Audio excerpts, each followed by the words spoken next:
Hi, I'm Steve Lehman, and I'd like to welcome you to the first live event broadcast of Business Rockstars and Co-Founders Lab. I'll tell you a little bit about me because those of you from Co-Founders Lab don't know that much about Business Rockstars and our background. So I guess you describe me as a serial entrepreneur. I like to consider myself more of an entrepreneur because sometimes you end up stepping in those mistakes that you make. I have been CEO of both NASDAQ and New York Stock Exchange companies. I've had some great successes, and I've had a few epic failures along the way as well. If you're going to be an entrepreneur, you're going to fail along the way.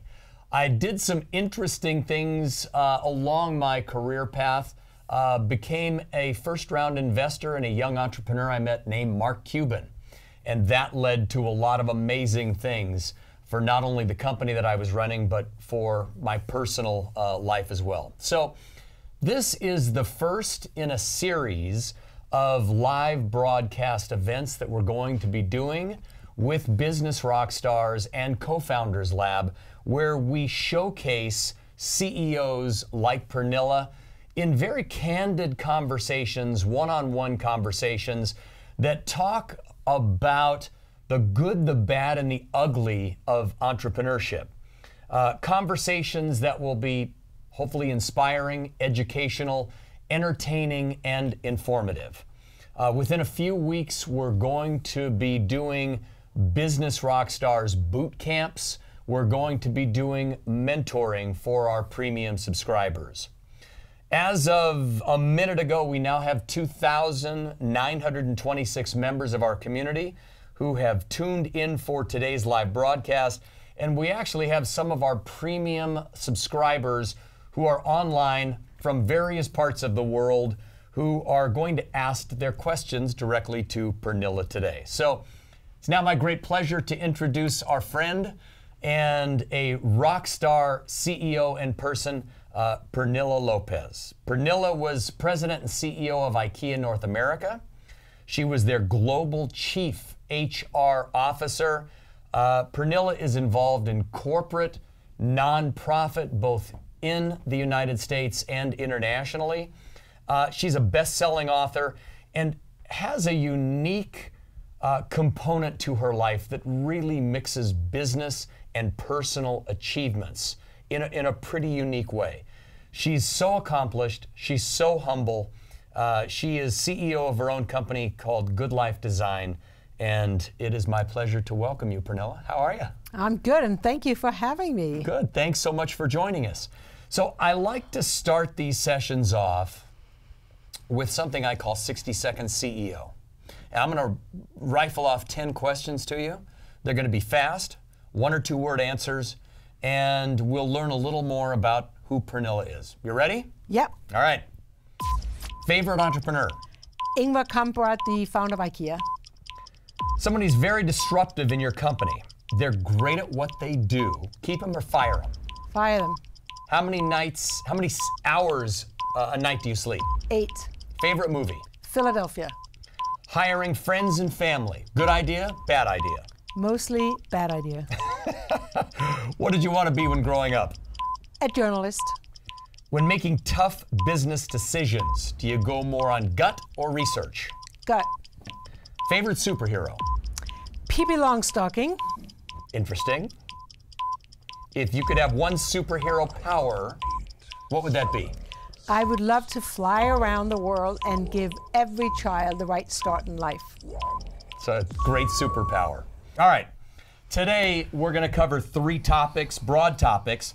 The first is, how do you make the move from a corporate job, or any job really, into the world of entrepreneurship? How do you become an entrepreneur? Second question is, how do you motivate your team, and how do you create a winning culture? Mm-hmm. And then we're going to talk about work-life balance. All right?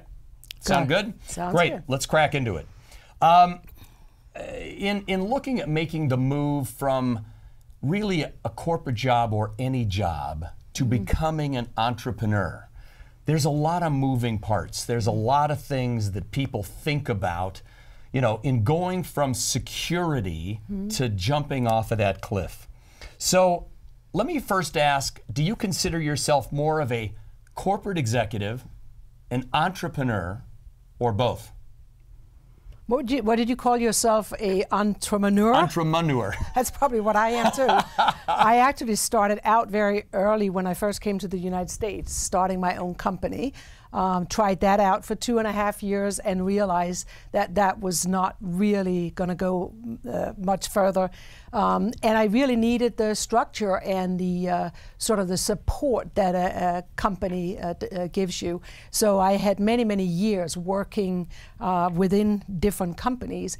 However, I think I always worked for companies where I was allowed to have an entrepreneurial spirit. So I think I was always an entrepreneur and was always looking at new ideas. And I think you can be an entrepreneur in the right company. So that was always, I think, how I looked at myself. I had a very much more difficult time to see myself as your corporate executive. I mean, I would never tell people that, I would never use the title. I would always say, oh, I'm responsible for IKEA in North America. That would be the highest I would go, because I felt like my job was to much more rally people around, work together in what we were doing, and hearing new ideas, move things along, and be the sort of like the leader that were looking at where we're going and getting everybody together. So I would say an entrepreneur of heart. And it's almost an entrepreneur. Is that what? Yeah, no, I'm sure, yeah. So, but I've also made lots of mistakes, and so that's why I think I love your idea. Well, and by the way, for those watching and those as part of our community, any entrepreneur who says he hasn't failed along the way is just lying to you. I mean, every entrepreneur fails somewhere along the way. Hopefully you learn from those lessons and you grow. So your path to becoming CEO of IKEA North America, can you give us just a quick trajectory on how that happened? It's not exactly your typical, I think, journey, but I started with, first of all, I started in retail in a company in Florida, really started as a salesperson, worked myself up in that company, and always felt like, knowing your customers and really knowing everybody's job was sort of important. So I went on to eventually come to IKEA, but had different retail jobs.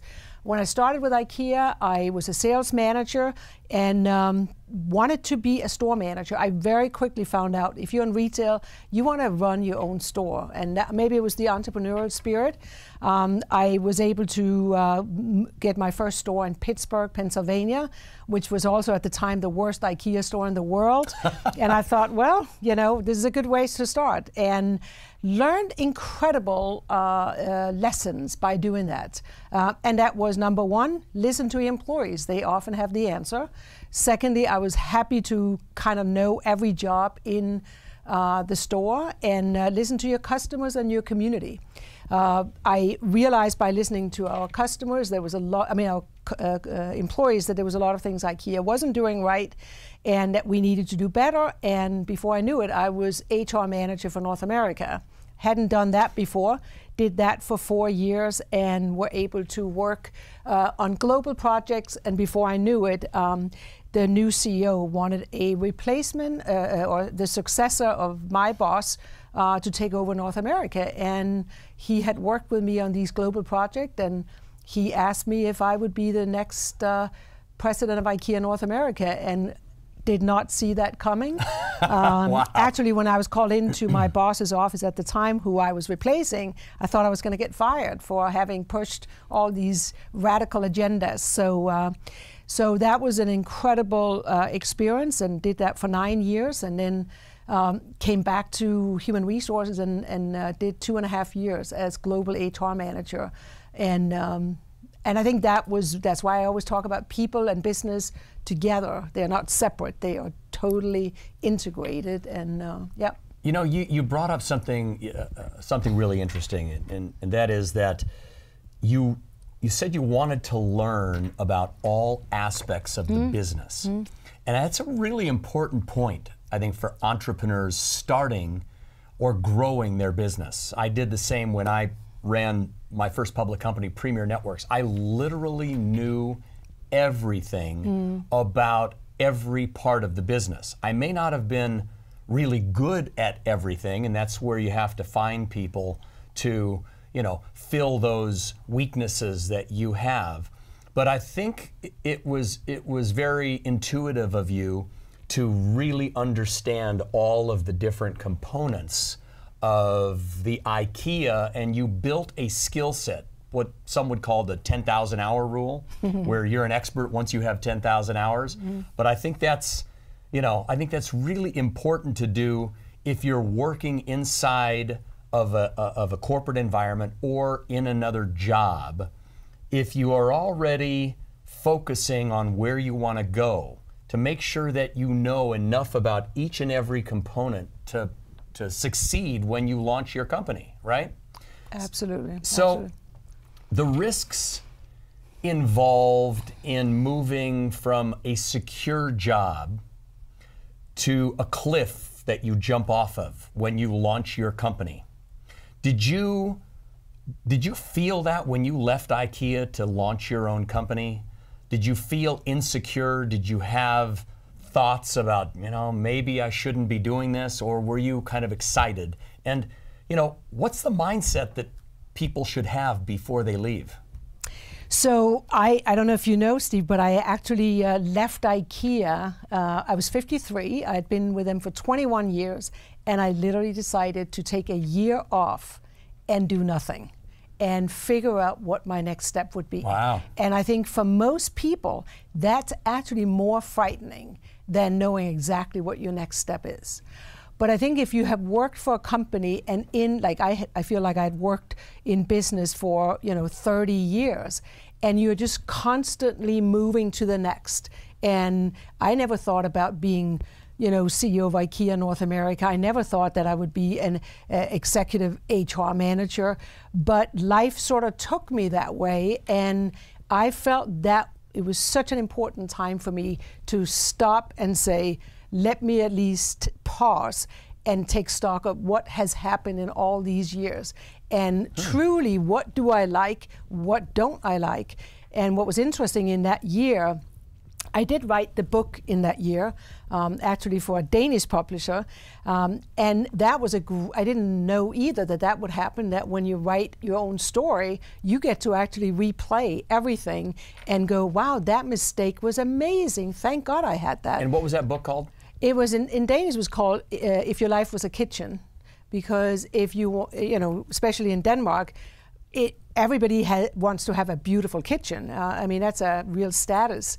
And we put all this effort into it, money, all of that, but most people don't put money and effort into investing in their own life and what that looks like. So that was the idea of it.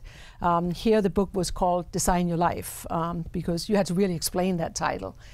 But I think what was so important in that time was that I got to realize that the struggles, the challenges, the failures were actually the most significant times in my life where I learned the most. And if I had not stopped for a year, or at least for a while, I would have just kept on moving and never had that time to reflect. And it's scary, because I thought if I'm gone for a year, will anybody ever remember me? Will I just be like this person that has, and of course, in that year, I didn't figure out exactly what I wanted to do, but I figured out what I don't want to do, and that was interesting.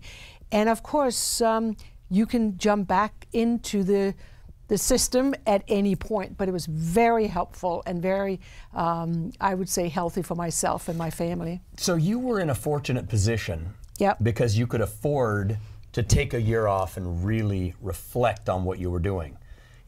So many entrepreneurs are struggling to take their idea and take it to the next level and try to figure out how and when to do this. So is there a right time to start your own company? Is there a mental mindset? Do you think you have to be mentally prepared just to jump off the cliff, or is it more of a transitional? I think it depends on each individual. I think the most important thing is that you spend time on the why. Because if you're just, I mean, I see a lot of people that are leaving corporate positions because they just don't like the culture, or they want to spend more time at home, or so there's many different reasons that people are leaving. So I think all of these reasons are valid because it's your reasons, but I think you just need to spend time on the why. And I have seen and I have mentored a number of great entrepreneurs, and they've done it differently. The ones that really have come up with on the side, like they've sort of had this idea for quite some time, and there comes a time where they actually move it forward, more forward. It now is sort of ready to go.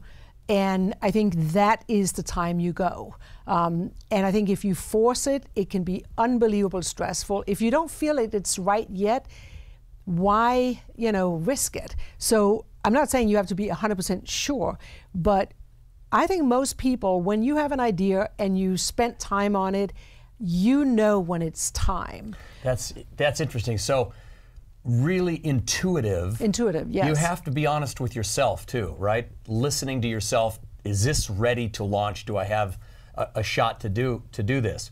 Why don't we, speaking of jumping out of an airplane and holding the parachute without putting it on, the new system that we have is in connecting some of the premium subscribers and members of our community that we have is going to allow us to actually talk to a few people. And good.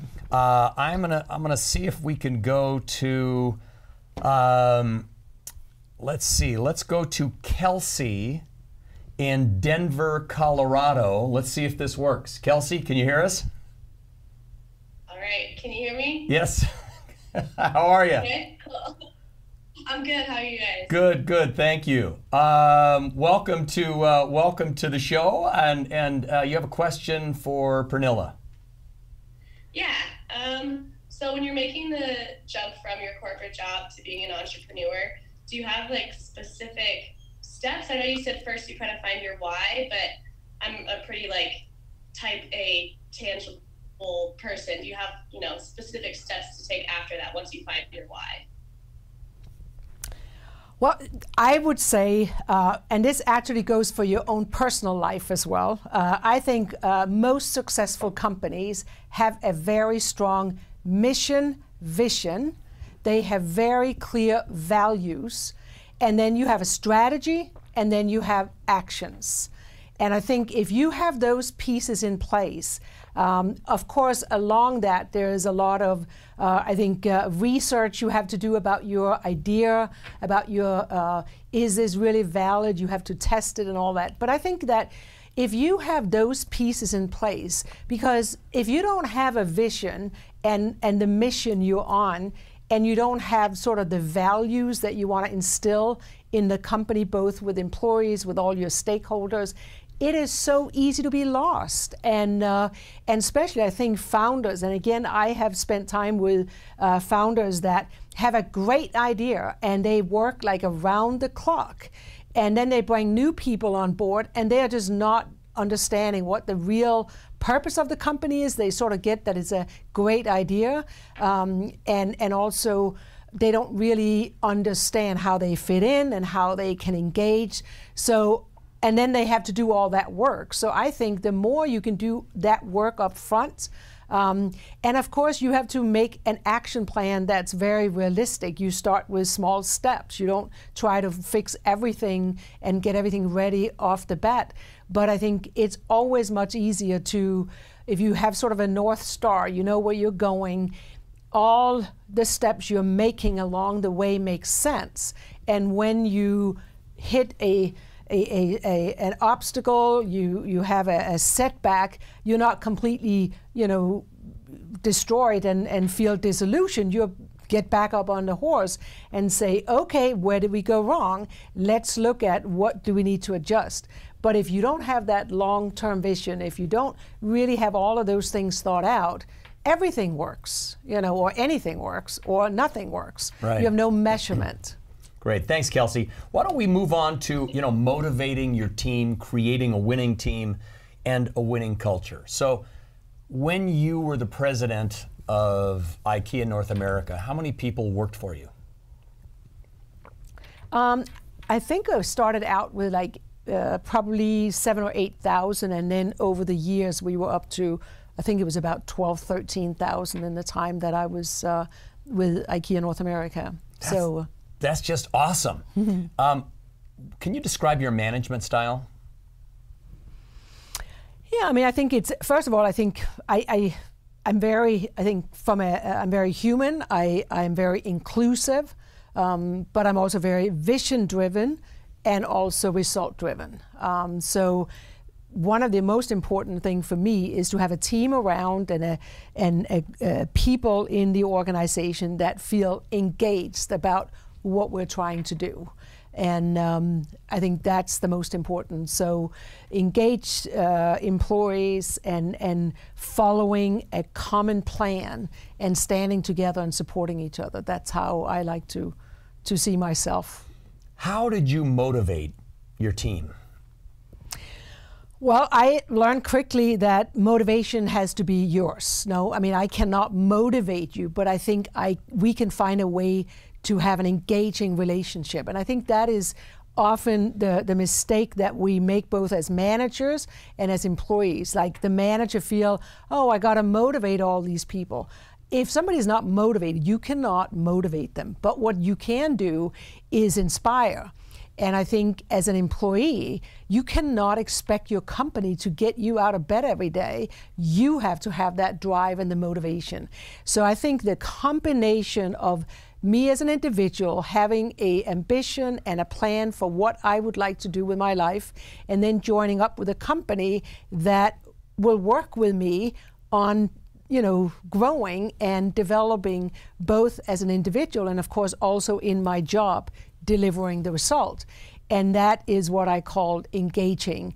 And of course then we have to have a common vision and plan for where the company is going and where you're going. And I think that's what people, I think that's the most important part.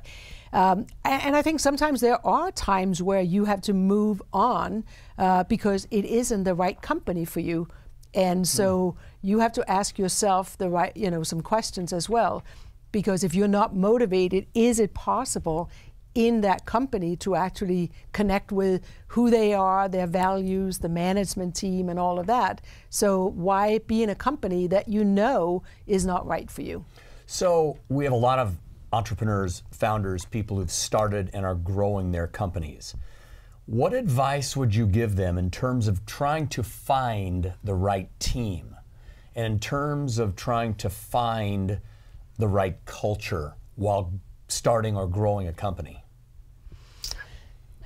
I think you have to do a little bit of work up front, what I was sharing with you before. I think if you are very articulate about what you're trying to do as a company and as a founder, and are very, it's easy to understand for others, I think it is so important that you recruit to that. And you might find somebody that really is brilliant, that you just think can really help from a very technical perspective take your organization forward. If you are not aligned on some core values, I think that is a problem. And it often is something that's so difficult to fix, because if you don't have the right values, and we're starting a new company, before you know it, we actually feel everybody's working against each other. And a core set of values is actually a core set of behaviors that you agree on. I'm working with a company on the East Coast, and they were going from 2 people to 8. Now they are like 30, and they are having high expectation of the employees because they have this energy, it's their company. And they're just finding it's difficult to get everybody as energized. And I said to them, have you explained to them your journey, who you are, and they're like, we haven't really talked about who we are and the kind of culture we want to create. So I think you have to really know you and your partners, if you have a co-founder or whatever, you have to spend some work on that. And once you're clear, people will either, and once they buy into it, they're on board and you can really move forward. I think that's really good advice. So sharing your vision and communicating the goals of the company and the trajectory and so that it really feels more like a cohesive unit rather than a number of individuals working in separated manners, right? Absolutely. And also what brings you together in terms of how you actually, having an engaging and good culture, you have to actually talk about the values and what you actually believe in. So is it a trusting environment? Is it a individual, or are we working both as individuals with the common good?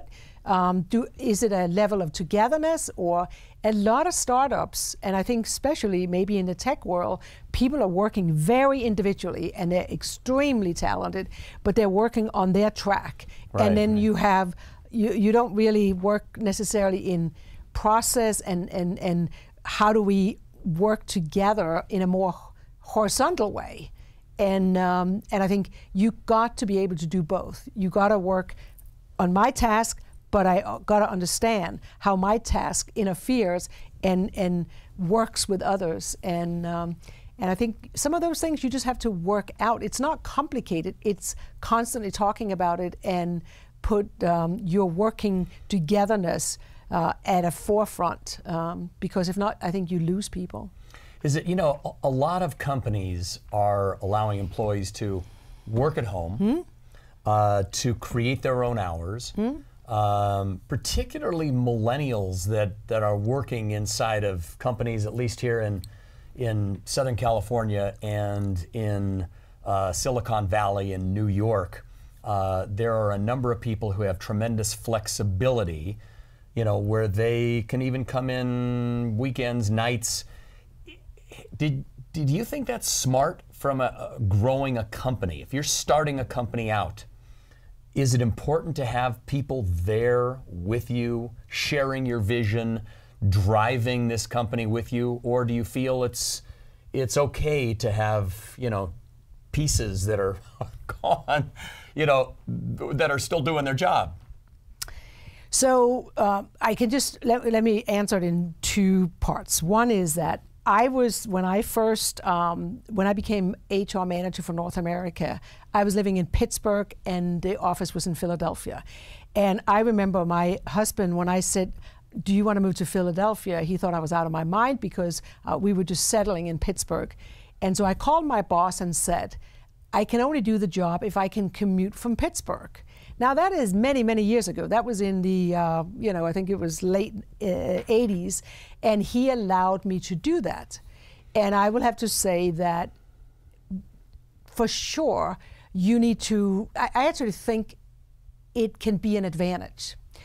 And the reason I think it can be an advantage is if you set up really clear expectations of what you need to deliver, and that you also spend enough quality time together, you can easily go off and do your thing and deliver to it, but you're always doing it connected with what are we trying to do together, and you also have constant communication.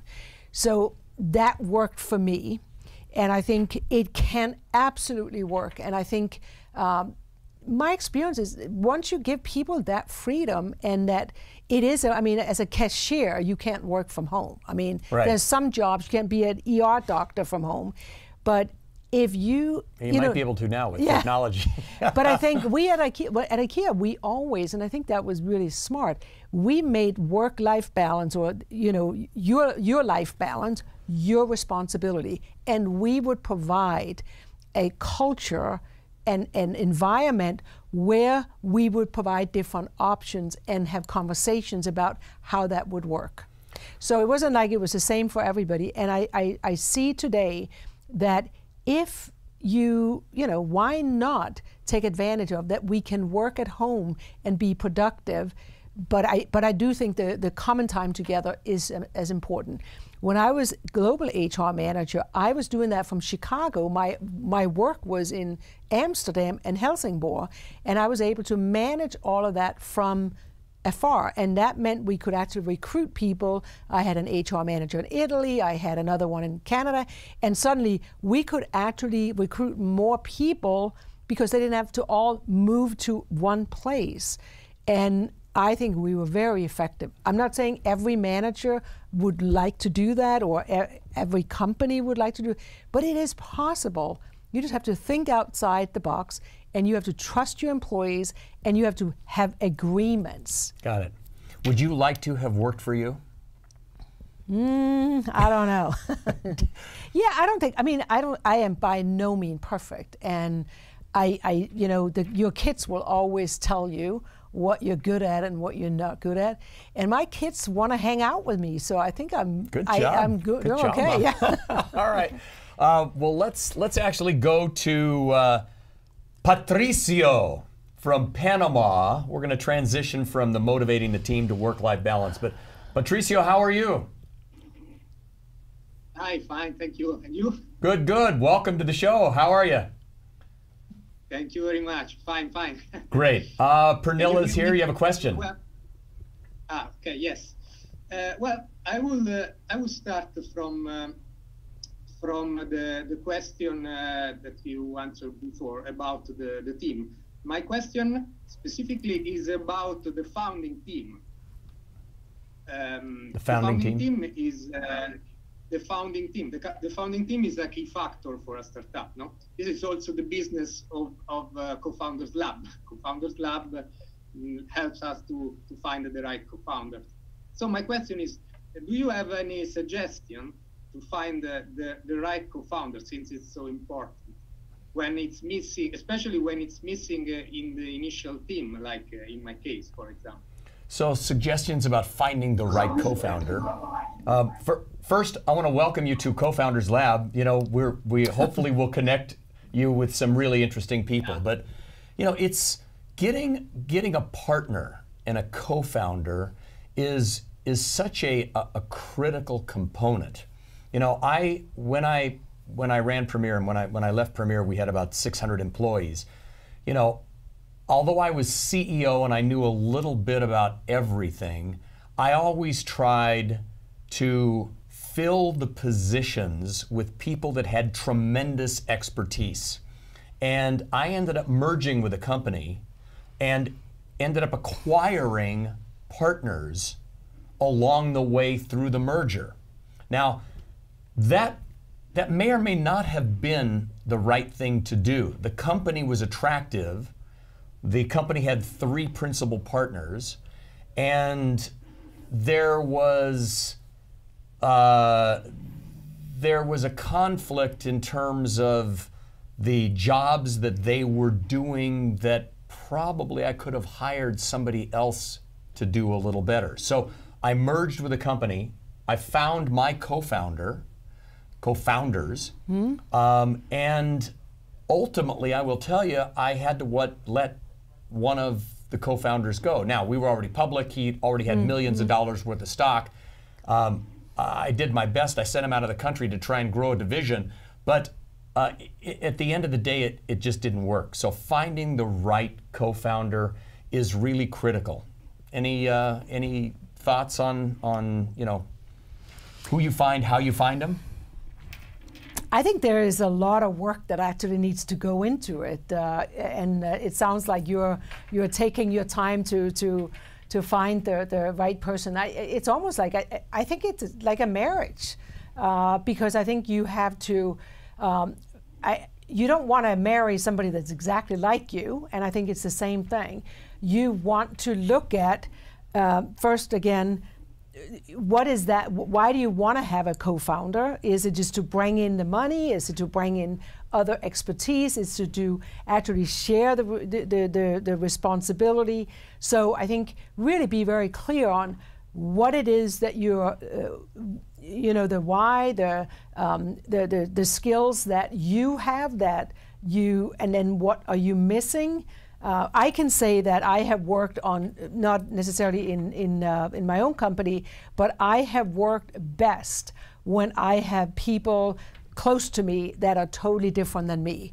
We have sort of the same idea of basic things and support each other, but we're very, very different, and we allow each other to be very different. So if I am very driven in terms of intuition and looking at the future and have all these great lofty ideas, then it's very, very good to have somebody that goes, no, let's stop here for a moment and let's see and be realistic and look at all the different aspects of that idea you have, and can it work or can it not? So I think looking at somebody that really can complement your skills, that you are very clear on what you want to share and what you don't want to share, and then also I think it's really important that you're compatible and can have fun together and can stand together as the two or three that are the inspiration for the rest of the organization and for investors and so I think it's, look at it almost like you're choosing a life partner, because that's how important it is. And if you are waking up one morning and say, after you make it, you think you've made that decision, when you wake up the next morning, make sure you check one more time with how you feel, because it's often that sense of closeness to your gut that is it right or wrong? So give yourself that extra, night's sleep before you make the decision. And a lot of it is about compatibility. Great advice. Thanks, Patricio, and thanks for being part of our community. All right, let's talk about work-life balance, because it's impossible to grow a company in a vacuum. You need support. Some people have it, some people don't. It's really tough. You're a mom. You've run a global company. How did you juggle motherhood with being an executive and growing a company? Well, I would say that I tried to do it all, and I think the idea of balancing was extremely stressful, and it was impossible. And it got so bad that I actually had an anxiety attack and was taken to the hospital. Wow. With an ambulance when I was in Philadelphia one time on a business trip, and I had my kids and my husband at home, and it was just stress built over a long period of time, with actually this idea that I could literally balance all of it, and nothing would, all the balls would be falling in a perfect place, and it was impossible. And I think that experience really has been a gift ever since. And it took me years before I accepted it, but now I would say I am embracing my imperfection. I am embraced that I'm an imperfect mother, imperfect wife and employee. And it was so interesting because all along, anybody around me saw that you're imperfect. And why did it take me that many years, like laying in an ambulance with, the sirens going, to actually accept myself that I was imperfect? And it was huge. And of course, I know that balance is impossible, and we have one life, and it's more about setting priorities. And I was just at earlier today, I was mentoring a young woman with family at Homeboy Industries, and this past weekend I was doing Good Life Design, or Design Your Life retreat for young college students in Pittsburgh. And it doesn't matter at what age today, people feel overwhelmed with everything. And so this idea of balance is just another stressful thing that you should be good at. And I say, you got to just pause and figure out what is your priority. So sometimes the priority is to do well in school, and you prioritize that. And you cannot also be a perfect athlete and be a perfect, friend that's on top of everything. And, or if you're a mom, you can't try to have the perfect house, all the perfect friends, your house looks beautiful all the time, you're thin, you're looking amazing, and your kids are just perfect. I mean, it's impossible. So you got to say, and of course the perfect marriage. And you got to say right now, what is most important to me. My husband and I, we've worked as a team all along.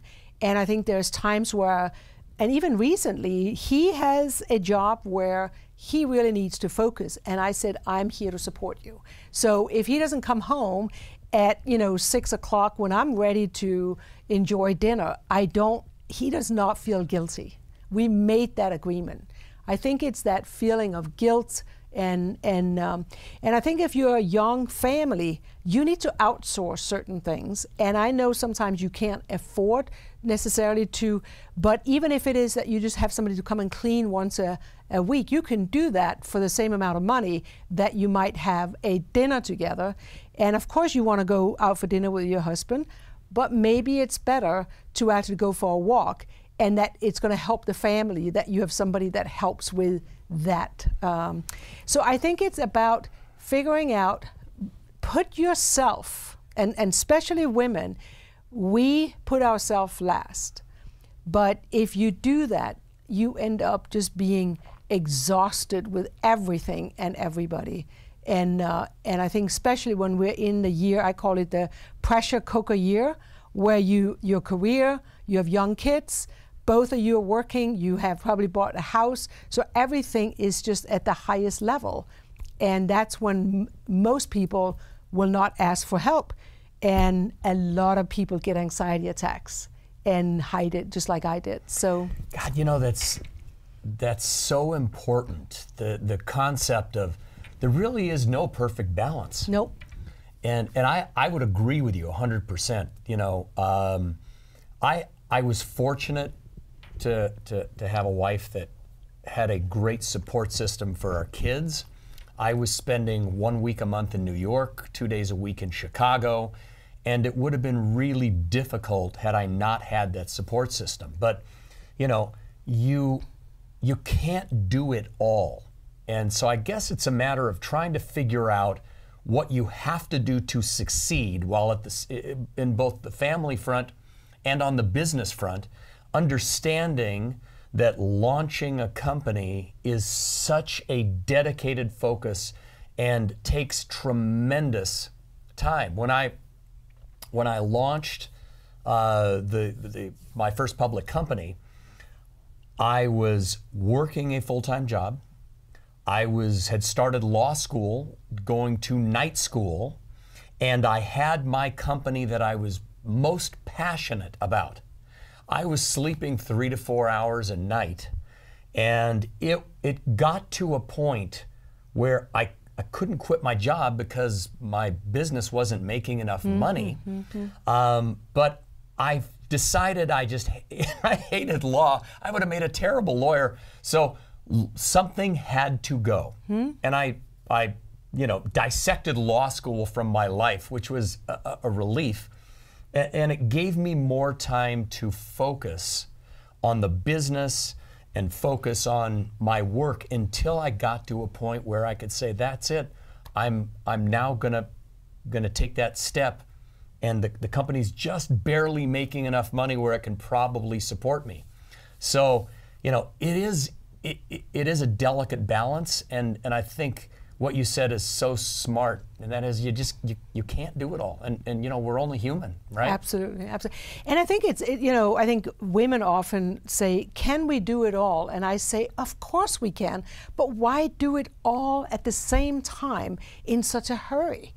And because then we end up not enjoying our kids. I mean, there's times where I go back, I think there was years that was sort of like, it just went by and I wasn't paying attention, I wasn't there. And what if I had slowed down a little bit and spent more time and be worried less about I was a clean freak about my house, and it always, I was in home furnishing. I wanted it to, maybe I could have said, oh, so what the heck? So I think there's just you can have it all. You just have to be more gentle to yourself and not try and look at your life in a longer period than I have to be at the top at the age of 38 or else I'm a failure for the rest of my life. There's one thing I remember, and I think it's actually a very interesting story, that I was one time at a conference where there was a guy that came and gave a speech about time.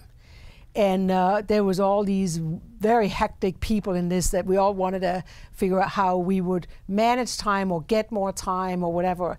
And he asked every one of us and said, how many of you feel you don't have enough time? And of course, we all raised our hands, and that's why we're here. And he said, okay, so that's interesting. So let me tell you a story. And he actually was going into prisons, people that had, that were there for life, that had nothing but time. And so he went into started this seminar, and he asked the 100 people that were in there doing time, how many of you feel that you don't have enough time? How many do you think raised their hand? All of them? Yes. And that was his whole point. Wow. Is that it's all about how, so because and we were all curious. How do they not have enough time? Well, because they had created a schedule. And that schedule was you get up in the morning, they come and serve you breakfast to your cell at a certain time. And then you go and you have time for your exercise. And then you go to your work. And then you have to. So their whole day was, in their mind, all counted for.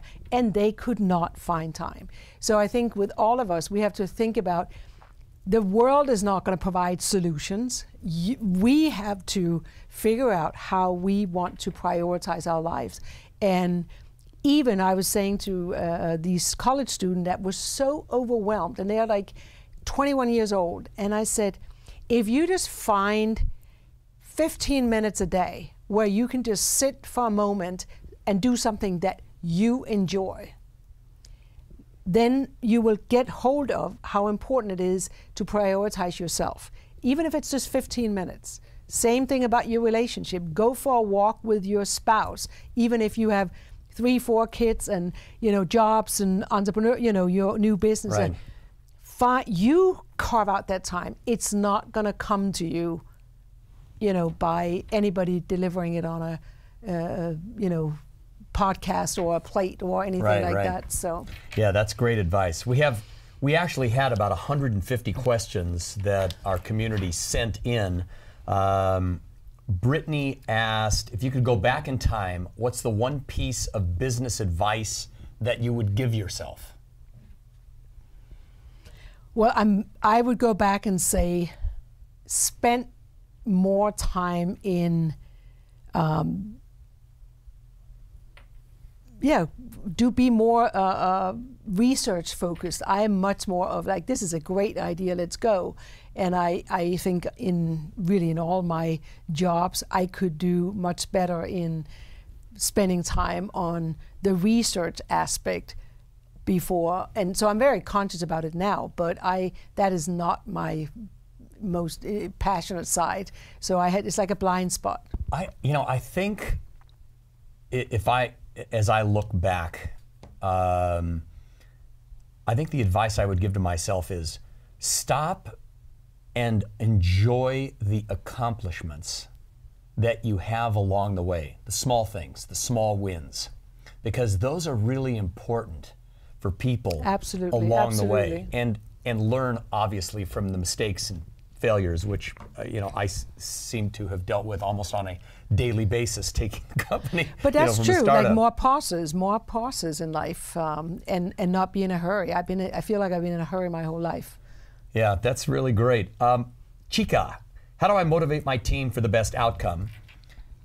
We talked a little bit about that, but any other thoughts on that? Motivating a team? I think it is about engaging. people come to work to want to feel engaged, valued, and feel that they are involved. And I think it is that, it's that simple. And a lot of times that means engaging in conversations. A lot of great leaders are spending a lot of time if you are in retail, you go and talk to people in the stores. You go and, visit with people at all levels, in all parts of the organization. Hear what they have to say. Be inspired by their experience. Be inspired by them and their ideas.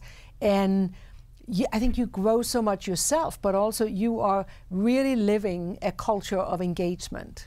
It's interesting. Once a month, even when we got to the point where we had 600 employees, Friday afternoon, we would close and go see a movie and give people, $10 to go buy popcorn. And I got to tell you, it was such a great way to get into the weekend and bring people together. I almost felt like the Mondays when they came back, it was just a breath of fresh air. So, doing some fun things along the way in terms of culture. Nozika, what are the qualities of a good entrepreneur? Well, I think that if you want an entrepreneur is I think the key is that you really you have courage, you are open to risk, you are a person of innovation and change.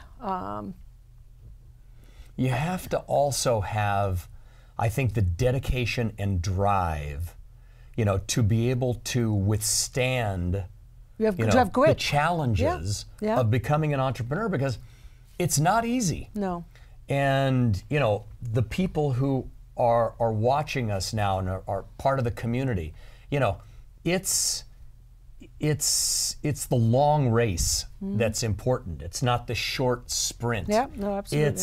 It takes tremendous focus and stamina and attention to detail. I went to, my choice of college was based on how the school ranked as a top party school and top ski school. So I went to a top 5 party school and a top 3 ski school, and I skied Mondays, Wednesdays, Fridays. That probably was not the best thing for me to do, and never took one business class. So in the heat of me growing a company, I had to learn. I basically did my own self-MBA and took the company public. And I got to tell you, it was ponderous. It was tremendously challenging to try to continue to grow the company and learn what I needed to know and understand to take that company public.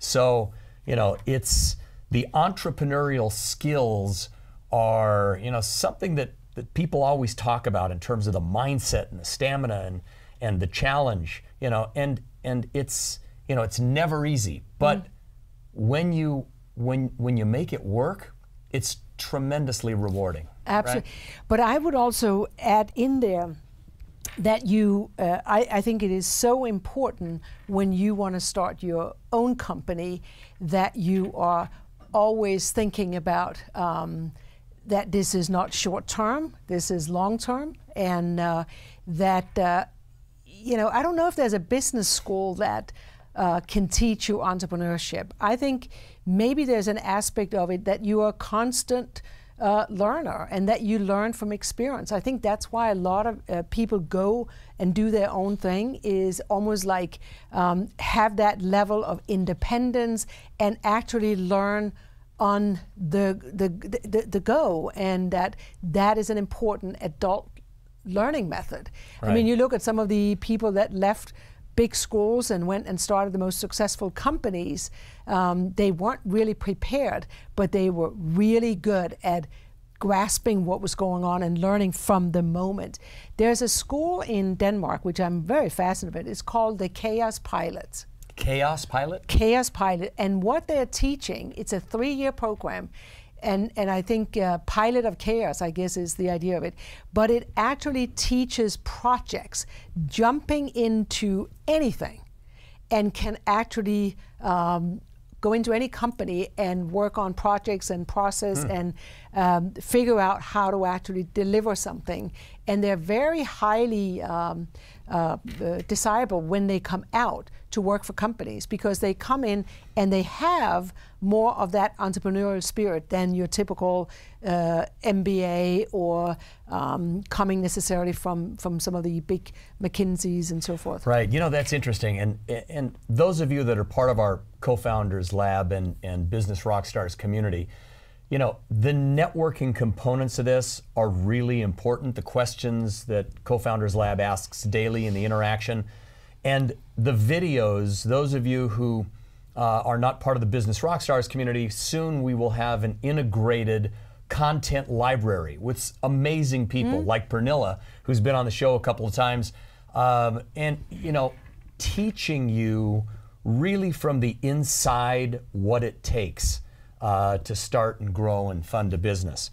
Sam asks, what made you wake up every morning when you were starting out your business?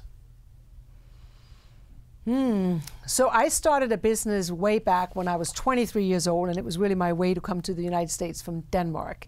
And I think it was really the dream of being successful in America, and that I had heard that anybody could be successful, so why was I not going to do that? And just being in this country made me get up every morning. So, but it wasn't enough to be a successful. So after 2.5 years, I decided I was going to go and work for a company. I think today, where now I'm more self-employed and I do, board work, and I'm very motivated every day with the work I do. So I only say yes to companies that I really feel connected to, and I'm involved with Homeboy Industries and Save the Children, and I spend a lot of my time on that work because I am a person of social justice, and that's what gets me up, that I can actually make a difference to the most marginalized people, both right here in Los Angeles and the children around the world. Right. When it comes to my own company that I have with my daughter that we started based on my book, is I love mentoring, and I love to give people tools that I was given when I worked for IKEA to sort of develop myself and get skills. So I have a toolbox for people that they can use, and I love mentoring and providing the tools so they can design their best life. And that's not necessarily executives. I have a lot of people that are nurses, that are school teachers, that are students, that just need tools to how to figure it all out. Yeah. Sam, I'll tell you, I woke up in the morning and it was a combination of fear, terror some mornings, excitement, and the thrill of starting to grow something on my own. And, every morning would be a little bit different based on, how much sleep I got that night or how well the business was going and successes and failures. But sometimes it's just screaming terror, and sometimes it's great, exuberance in terms of how you're doing. So tell us a little bit about what you're doing now. I know you just shot a new video series. Can you tell us a little about that and how it might be available also for some of our community?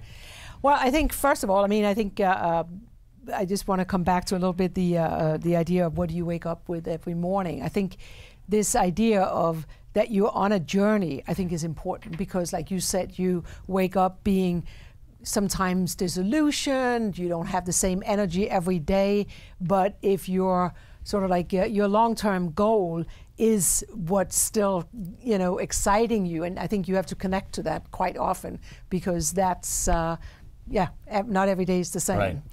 And so what I do is my daughter and I started Good Life Designed, and the video that we just shot is, I've always felt this connection with the mission of IKEA, which is making things accessible for the many. And that was really something that got me up in the morning every day I worked for IKEA, that IKEA was not for the few with the money, it was really for everyday people. And I've always, had that in mind. And when I do what I do now, I want to give people tools to design their best life, but they don't have access to it the same way I did. Or if you're an executive, you can go to all kinds of executive programs, you can go to retreats and all of that. And so the video we just shot was, I have a curriculum of really it's 6 sort of small concepts that when you put them together, it really gives you the kind of clarity. And it doesn't matter if you are just out of college, if you are in the middle of your career and suddenly lost sort of focus on where do I go next, or if you're 60 and are ready for that next chapter of your life. If you're willing to take ownership for your life, all you need is some tools to actually get you to, yeah, I would say connect to who you are and what really drives you.